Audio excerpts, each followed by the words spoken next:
Hello दोस्तों, नमस्कार। कैसे हैं आप लोग? आशा करते हैं कि आप सब अच्छे होंगे। श्वेता ब्लॉग में आप सभी का स्वागत है। और मैं आज शेयर कर रही हूँ धनतेरस का पूजा, जो मैंने किया था और क्या क्या ख़रीदा था वो भी दिखाऊंगी साथ में। तो देखिए, यहाँ पे एक चौकी लगा लिए हैं, उस पे रेड कपड़ा बिछा लेंगे।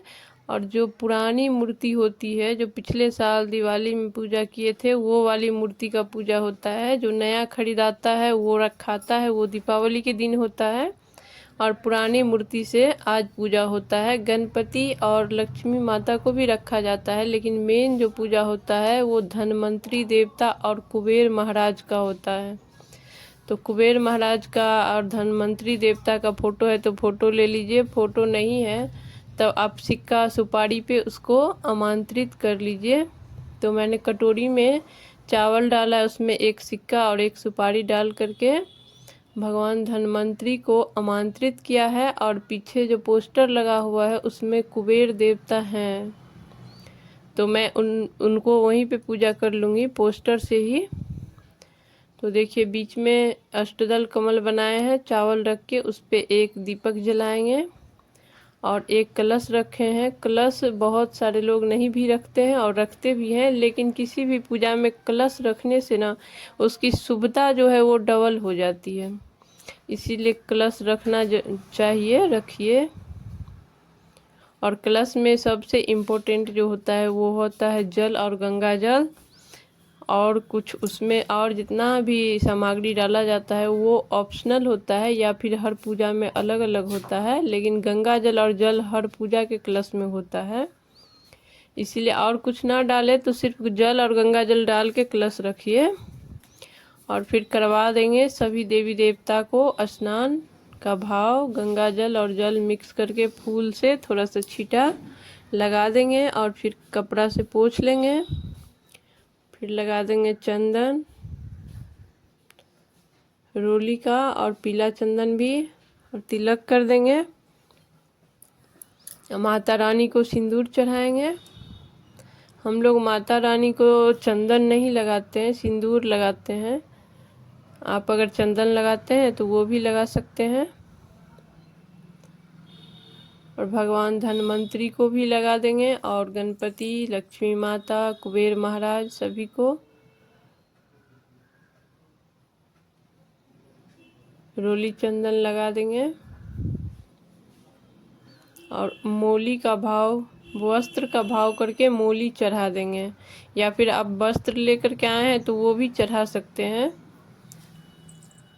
या नहीं तो आप मोली से भी चढ़ा सकते हैं। वस्त्र का भाव करके सभी देवी देवता को चढ़ा देंगे।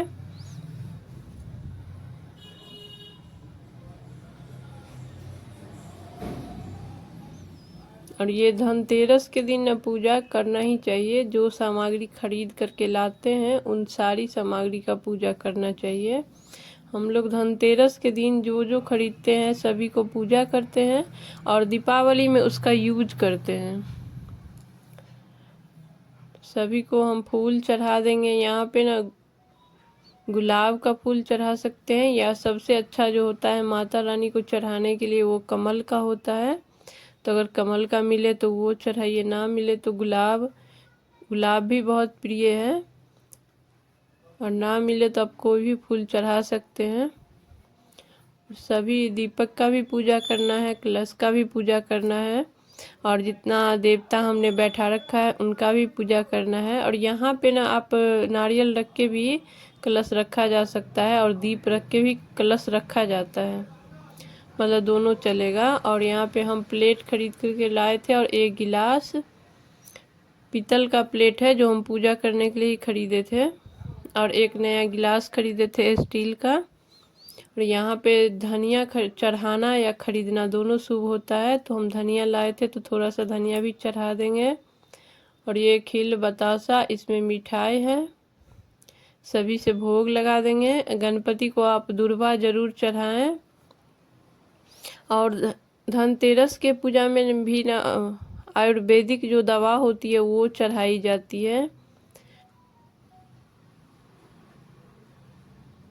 तो वो आयुर्वेदिक दवा तुलसी, एलोवेरा, तेज पत्ता, लौंग, इलायची, इस टाइप से जितना आपके पास अवेलेबल हो उतना आप चढ़ा सकते हैं। फिर सीजनेबल फल चढ़ा देंगे और धूप बत्ती दिखा देंगे। और झाड़ू खरीदना ना एकदम शुभ माना जाता है और इम्पोर्टेंट होता है। हर घर में आप कोई सामग्री खरीदे या ना खरीदे, लेकिन झाड़ू जरूर खरीदा जाता है और झाड़ू का पूजा भी किया जाता है। झाड़ू का पूजा हम लोग उतना ज़्यादा विधि विधान से नहीं करते हैं, सिर्फ खरीदने का महत्व है कि उस दिन खरीदना ही है झाड़ू। लेकिन थोड़ा सा फूल और थोड़ा सा चंदन झाड़ू पे रख देंगे, नीचे रख करके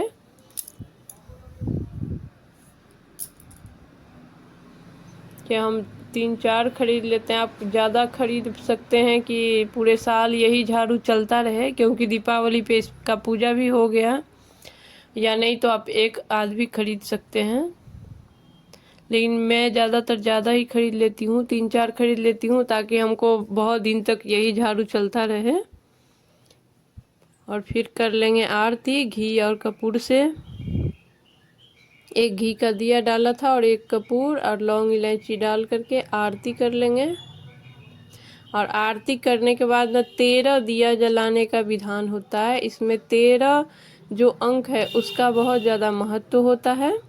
तो आप 13 दिया लगाएं, जिसमें एक यमदेव के नाम का लगाएं, यमराज के मेन गेट से बाहर, जो मैं वीडियो डाल के रखी हूँ, आप लोग देख लेना। और उसके बाद 12 दिया जो है ना वो घर में 2 मेन गेट पे लगाइए, तुलसी में, जितने भी देव वृक्ष आपके पास है वहाँ लगाइए, सभी रूम जितने कमरे हैं उनमें एक आध लगाइए। पूरे घर में 13 दिया फैलाया जाता है। तो देखिए मैं ना कच्ची मिट्टी का जलाती हूँ, तो मैं जहाँ से खरीदती हूँ वहाँ से कच्ची मिट्टी का ही खरीद करके ले आई थी। उसके बाद इसको जला देंगे। तो वीडियो ज़रा भी अच्छा लगा हो तो प्लीज़ चैनल को सब्सक्राइब